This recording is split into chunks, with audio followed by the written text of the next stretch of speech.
sales can be up and down. It's like very emotional. The highs are high and the lows are low. Yeah. Again, given your years of experience managing a sales team, what would you say to these people starting their own? How do you keep a team motivated, like in those dips, Mm. or to keep them going and motivated? Mm. Uh, to be honest, I don't have a framework for it, but I go back to the feeling again because, and sometimes I'm wrong. But if I'm really curious about that process, then I'm gonna learn what I did wrong, for example.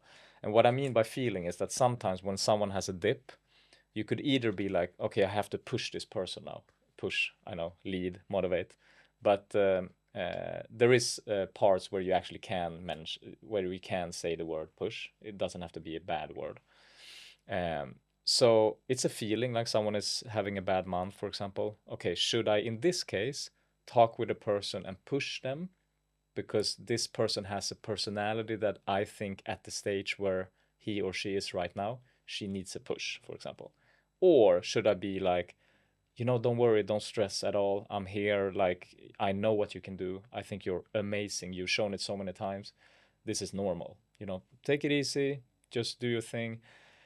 Uh, so that's a feeling, but something that we've been talking about that is actually, if I think about one thing that could have a good change in this case, that is to, if you are in a dip, look at what you've done before that has worked.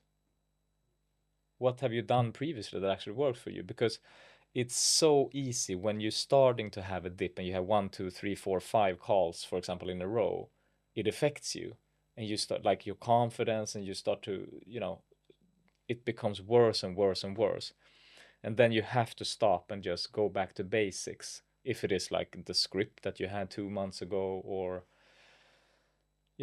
what are the things that actually worked for me? And then when you do that and get the first next customer in, then you start to build momentum again, and then you start to get into the rhythm. And this is something I've seen a lot of times actually. So that would be my best advice in terms of what the salesperson himself or herself can do. But in terms of a sales leader, what they should do, I think that's a little bit like having a feeling of where they are, and go for it, have a conversation, and be just like they are there to help the customers, you need to be there to help them. And sometimes it's not is doing different things depending on where they are mentally. You can also talk about their private life. I mean, they might go through something in their private life, a breakup or whatever it might be. Then you should not maybe push them, you should be like, okay, I hear you, understand, and build from there. Hmm. Well, that's true. It's all very individual, right? Yeah. So like trends come and go when it comes like social media, AI, going back old school, like we see now with like offline being the new luxury, for Yeah. example. But I wanted to ask you, like, when it comes to trends and new ways of outreach, what tactic has never let you down? Like, what's your go-to? I would say first of all, it is, I mean, we work in different industries, so that could be hard to tell. Like, okay, this is something that you can say for every industry. But in our case, for example, it is about, I think, having a reason is very important. Like the reason why I'm reaching out and catching their attention. In the media industry, it's often about them in particular as a person or as a company, but especially as a person. And if I have a reason why I think they are interesting and that they could potentially be a good fit, that is something I would say to include in that outreach message or call, and then start a conversation. Just like you do with your friends or whatever. If you send them a long message without just, it's all about you, for example. But if you end, I always say, like, end the conversation with a question if you want to continue the conversation. It could be as simple as, with that being said, is this something that you would be interested in, for example? It's so easy for them to say yes or no. But if you don't have anything, if you just say have a great day, it's harder for them to, or it's easier for them to ghost you. I think lots of sales teams and sales leaders might face this. You know, we got lots of leads. We're always doing two, three, four, five outreaches and Yeah. we don't get responses. When is it time to let go? Because they're valuable when you have them. You're like, oh, it's a yes until it's a no. When's Yeah. it time to let go? Oh, that's a good question as well. And I think follow-up is very important. But again, like it comes down to social skills, to be honest. I definitely think you should do at least one follow-up. Because if you only do one outreach, I mean there's so many different reasons why that person is not answering. It could be so many different reasons. And like 8 out of 10 might be very interested, but they just haven't seen it, you know? So you have to follow up at least once. And for example, what I'm saying about having a great feeling about this is that if you, and this comes with experience as well, if you have 10 outreaches and 3 of them you really believe in them, the rest of the 7 those you do at least one follow up with, but the 3 other that you really believe in, you should do more than 2 because you really believe in it for a reason, and it might be a reason why they haven't got back to you, but they still might be a very good fit or very interested. So feeling, social skills. So if you were starting from scratch, or for anybody starting to sell their services, what would you say the ultimate 5-step guide to begin is? 5 steps. Okay. Number 1, create an offer that you really believe in. Number 2, create outreach and follow-up messages with the goal to book a meeting. Number 3, when you have booked the meetings, create a sales script. Number 4, make as many offers as possible.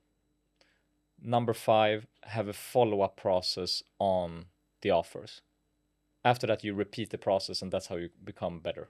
So then you've done this, you've got all your data, and now things are up and running. But now I want to change from low ticket to high ticket offering. I still think it's about creating more, like I said before, creating more value than the actual price tag. So that is, for example, if I'm just talking out loud now, if I were a coach, I would have more exclusivity on the high ticket offers. And what I mean by that is for example, more time with yourself, like the customer have more time with yourself. With the smaller package is more general, and then the higher package is more like one-on-ones and those kind of things. I mean, you've had years now of managing a sales team, and I want to know, and probably a lot of people, entrepreneurs who are starting up, maybe they're starting to build their own sales team. What do you look for when you're hiring a salesperson? That's a really good question. I think it could, like, some things could be a common denominator, and some things could be specifically to that role. So, for example, in our case, I'm looking for some things that are like specific to this role. It could be, for example, if you worked in media sales before, of course, that's a benefit. If you are native English speaking, that's a benefit. It's not mandatory, but it's a benefit. But in terms of like, I think it comes down to having that hunger again, that you want, and that is something that you just feel. Another thing could be like being prepared. Like if you come for an interview or if you come for a trial or something, if you are prepared, that shows that you are serious about what you want to do and what you want to achieve. It also shows that you have some sort of structure.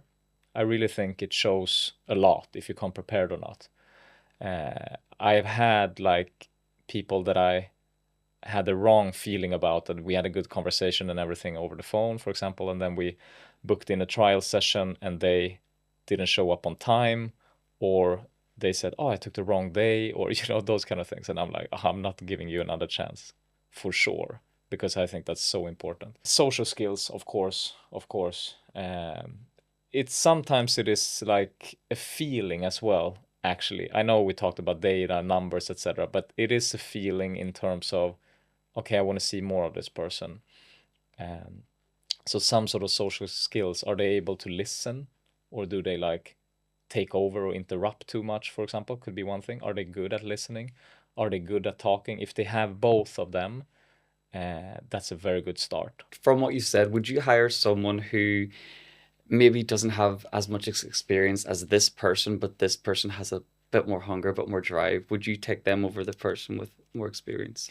Depends on what stage you are with the company, I Mm. think, is one of the things. But I really think there is some sort of expression, let's see if I'm saying this right now, but like hard work beats talent when talent doesn't work hard, something like that. If you do both things, then you can succeed like big. If you have talent and you work hard, I mean, there's nothing that actually can stop you. But otherwise, I really believe in that. Someone that is ready to develop and grow, and the other one that is like good talent but is lazy. After a while, they're gonna stop growing, and the other person, you know. So yeah, I would actually say hard work beats talent, but it's also interesting to see the two of them next to each other, because if the person who is a talent but don't work hard, if you work with that person and they start to realize that, okay, I need to step up now, then they can fly to the moon. But again, I think it's when it comes to the recruitment process, it actually is, when I think about it now, it is a feeling. It is really like some parts are like, okay, you need to have this. Like I mentioned, they need to be prepared, structured, some social skills, etc. But then it's like it's a feeling. Sometimes there has been cases where I picked someone that is less experienced than someone else because I really think this person can grow quickly, for example. Okay, great. And I mean, when they're starting to recruit for their sales team, should they believe the myths about the typical salesperson, or has your experience proved that there's no ideal person for the role? Um, I think there's no ideal person for the role. There are so many different personalities in sales, which is very, very interesting. And I love that because I really like people. But if you, that is like in the beginning of when you're recruiting, but then when you're recruited and built a team and had like different personalities in a team for a while, then you start to realize, okay, there are some patterns. Okay, these kind of personalities tend to do better, and then you have to be curious yourself. You cannot stop learning either. Like, okay, why? Like, be a kid. Like, ask why 5 times in a row until you get the answer. um, I think that is, oh, that's interesting as well.